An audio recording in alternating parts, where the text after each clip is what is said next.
Yes, YouTube. What's happening? A slightly happier Dino World TV at your service today. I had a little bit of a mad one yesterday, ain't gonna lie, it was shit. I'm standing across the road from my address, and there's an event on. You can see it behind me, look. That's where I live. That's where I live. Let's move a bit more.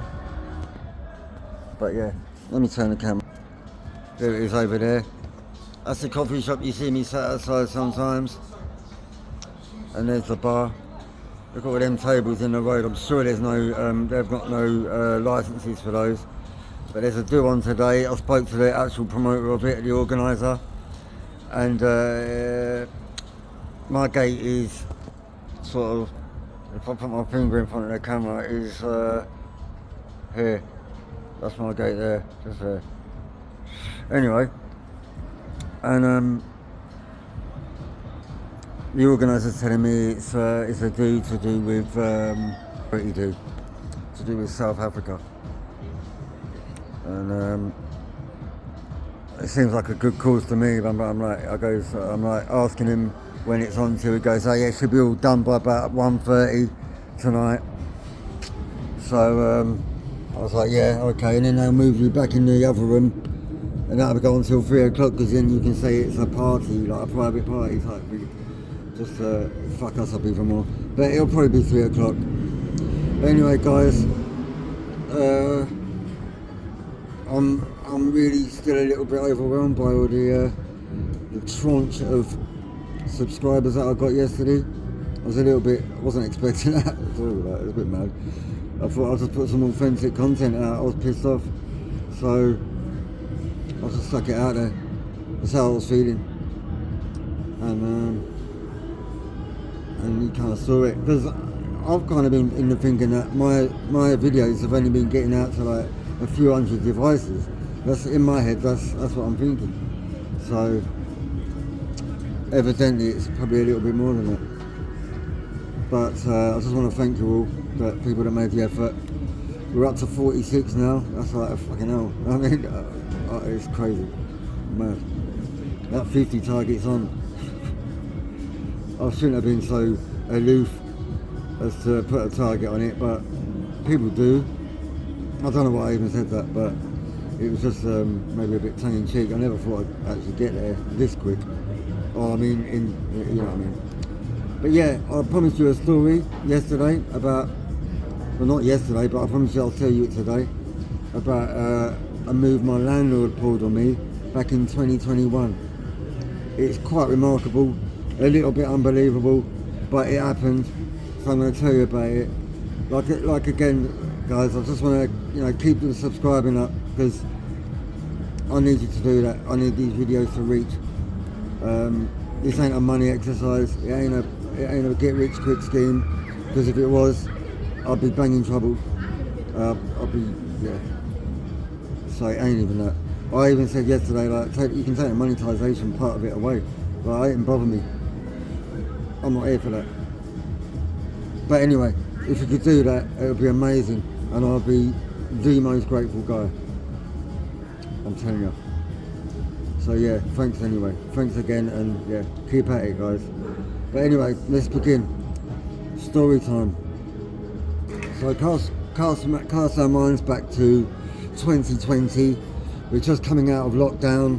I think lockdown started in like March. Was it March 23rd, something like that, to 2020? Anyway, we come out of it. I remember it being November. I'm about to sign a new tenancy agreement. At this point, they're 6 monthly, not annually. And the reason for that was because every tenancy agreement I signed, there's a 4% sort of increase to do with inflation, according to my landlord anyway. So I'm guessing they give me 2 a year to get their money up.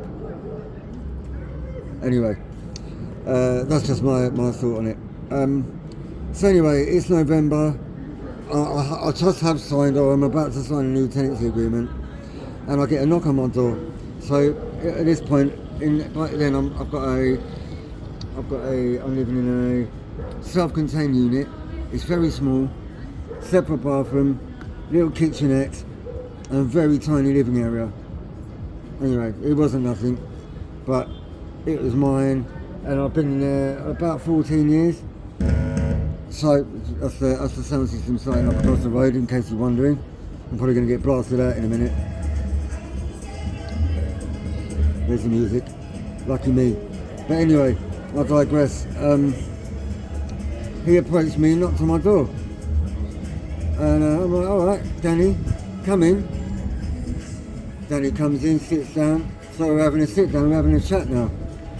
And he's saying to me, like, listen, Dean, look, we're looking to do something different with your unit. But you know, we're going to help you out, like, you know, with the move and everything, we'll help you. I was like, all right, and cool. Starting to warm to the idea. He goes, yeah, listen, what we'll do is we'll go through the proper process. I'll issue you the S21 notice to quit. Yeah, that's how you evict someone. You have to go to court and get the notice stamped and signed by the judge or the magistrate or whatever it is. And all this and that. So I was like, yeah. And as a caveat, he goes, well, listen, he goes, and we'll help you financially. He goes, listen, instead of giving a solicitor money, in order to evict you, he said, I'd rather give that money to you. That's pretty much what he said verbatim, guys. I'm literally paraphrasing. I'm like, wow. And he goes, yeah, about 1,500 quid. I was like, well, okay, 1,500 quid, all right. Didn't seem that much, to be honest. I'm like, well, it's a start. 1,500 quid. Bank that one, guys, for a second. I'll come back to that. So now, I'm like, yeah, I'm all up for it. I thought, yeah, let's do it. So, you know, I'm gonna shorten the story a little bit. So the months go on now. It's a 6-month tenancy. So as we get to like March, April, I'm starting to look at places, right? So I found one place. It was literally just round the corner from where I lived with my missus, may she rest in peace, in Mile End. And I was all down for that, so I went to look at it. It was basically a really small room in a council maisonette, ex-council maisonette on Eric Street. And so yeah, I looked at it, I said, yeah, it's cool, it's fine, I'll have it. I want it. And I said that to Danny. Danny dropped me off there. He was waiting for me outside, Danny, my landlord. And so I goes, yeah, Danny, it's sweet. It's sweet. Right, so back to the £1,500. He never actually gave me £1,500. I never saw £1,500. Never touched it. Never troubled it. So I said to him, yeah, Danny, that's the thing. Gave him the agent stuff. Obviously, I met with the agent there. And I said, yeah, Danny, I said, I want it. I'll have it. I'll take it. We'll set that up. He goes, yeah, leave it with me, and I'll sort it out for you. I was like, cool, whatever. So I leave it with Danny. And, excuse me. These are the drinks my doctor gave me to basically stay alive. Because I can't get no food down there, because I can't chew. So yeah. Great. Anyway, so I'll say, yeah, leave it with me, Dilly, I'll sort it out. So, a couple of days down the track now, 2-3 days down the track, he's on my phone. Danny's on my phone, he's going, yeah. He's going, listen, look, this geezer, this agent, he ain't got an office or nothing. He said he ain't got an office. He goes, I can't get my head around that. It's like, you know, he ain't got an office, he's just got like, da-da-da. I'm like, well, maybe that's just how things happen now. It's modernisation, Danny. Like, premises cost money. Commercial premises cost a lot of money. You know that. You're a landlord. You have commercial fucking businesses, properties. Anyway. So, he couldn't get on with the guy. The guy didn't have an office. And I was dialoguing with the agent via WhatsApp. Fuck's sake. Fucking noise. Anyway, and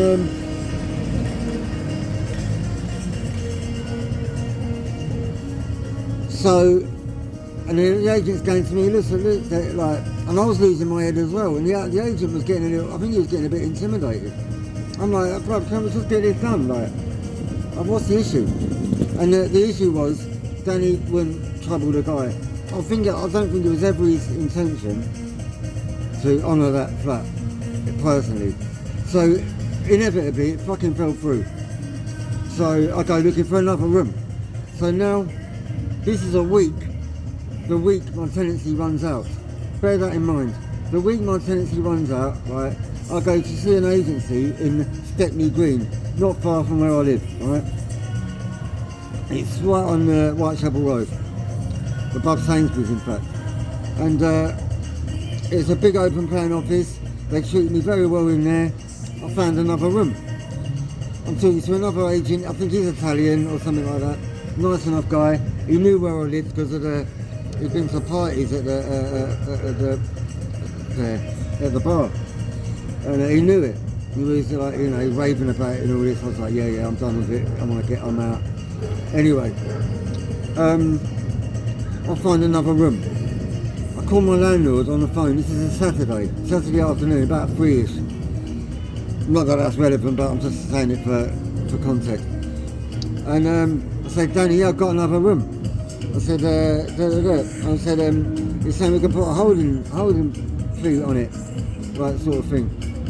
Bearing in mind it's a Saturday. So my landlord is speaking with the agent. My landlord organises £200 holding fee on the room.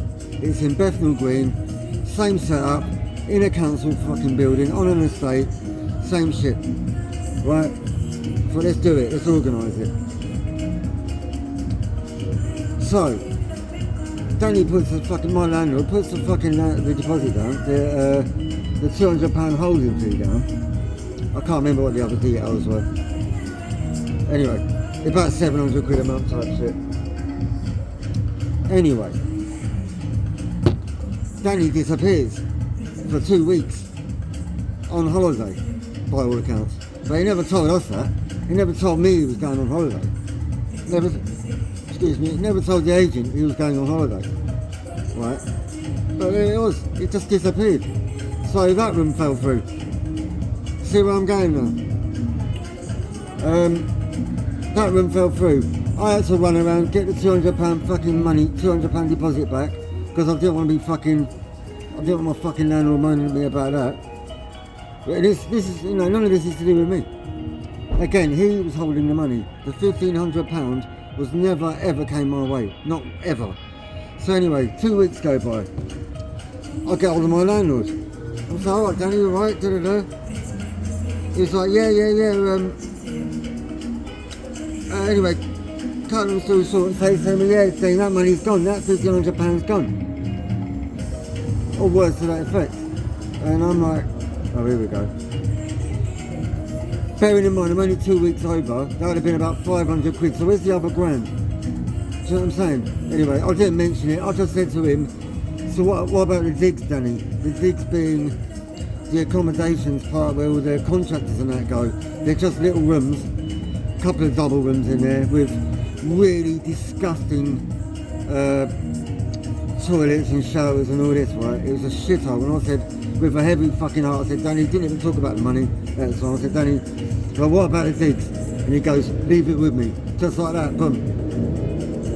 Like that. And then it was sorted. I said, I want room 15. Room 15, yeah? It was a bigger room. So I got room 15. So you could sort that out, but apparently, so he basically fucked me. He bent me over, mate. He fucking done me proper. Sorry about the analogy, but it is what it is. I haven't told that many people this, so the fact that I'm bringing it to quite a few is definitely a new thing. But yeah, so what does that sound like to you? Do you think he was ever going to let off that money? He wasn't, was he? He literally fucked me on purpose, and I've never ever pulled him up on it. I never have, because I'm so terrified of being homeless. They've got so much control over me. It's crazy. I need to get out of that shit all over the road with that bullshit music blasting out of. It's bollocks. Look at me. I'm like, my BMI, yeah, my body mass index is 18. Yeah, it's fucking manifesting my I call it hental mouth, because I don't know how YouTube is with that type of language, but my hental mouth it's not all there. I've had issues for like 30 years since I had a brain injury from a car crash, right? And they've literally, I've been bullied, I've been taken advantage of, treated like a second class citizen, the whole nine. And he's like, yeah, Dean, you'll always be alright here, you won't be homeless wherever, as long as we're about. I'm like, of course not, I paid you 200 grand in rent, you fucking arsehole. Do you know what I mean? That's like I've paid him about 200 grand in rent, or that's been paid on my behalf, shall I say. It's staggering. They've given me nothing. They've taken everything from me. And I can't get away from it. I am well stuck. I'm past 20 years now. I'm about 20 years, 2 months. Yeah, that's how long I've been there. Can't get out. You need a budget of about 2 grand in London. And so this takes me back to my PIP fiasco episode back last year, or this year, sorry, when I got knocked back for like over 4 grand. They currently owe me £4,800. So I'm going through a tribunal for that, because it's an outrage, actually. I can't get about. I'm genuinely fucking fucked. I move very badly. I move with a significant limp. I trip all the time. I'm always hating myself. Hyperextending my knee, breaking my fucking hands. This and that. It's a nonsense. But no one's hearing it. So what do? You go to the internet and tell everybody else, tell strangers. Because they're the people that seem to be listening. And because advocacy services in Hackney and Tower Hamlets are garbage. It was an advocacy service that fucked up my PIP. I didn't have anything to do with the paperwork or the forms. It was a woman from a fucking disabled charity who fucked it up. Can you believe that? I thought I had it in the bank. I was all set to move. I was looking at places. I was gone. I'd already checked out. I'm fucking still here. Can't believe it, man. Can't believe it. It's devastating. I get nothing out of living here at all. I get absolutely fuck all. Our roof is, I say that it's very rudimentary. You've seen it. It's really small. I'm paying £1 grand a month out of my bank account. Yeah. The only way I'm going to be able to get out of here is if I don't pay the landlord. I'm going to have to fuck him off and just fuck off. Just do it all on the slip. I'll just ring him up one day and say, yeah, Danny, I'm left. I've moved out.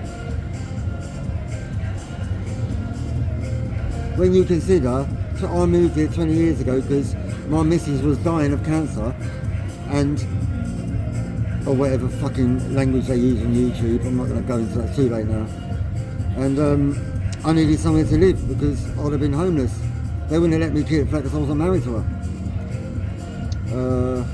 So I ended up here for a so-called mate.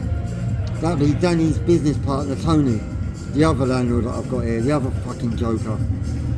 He's an absolute wanker. He's not even, or his wife, have ever given me commiserations for my bird, my missus. Not once. And we were all friends.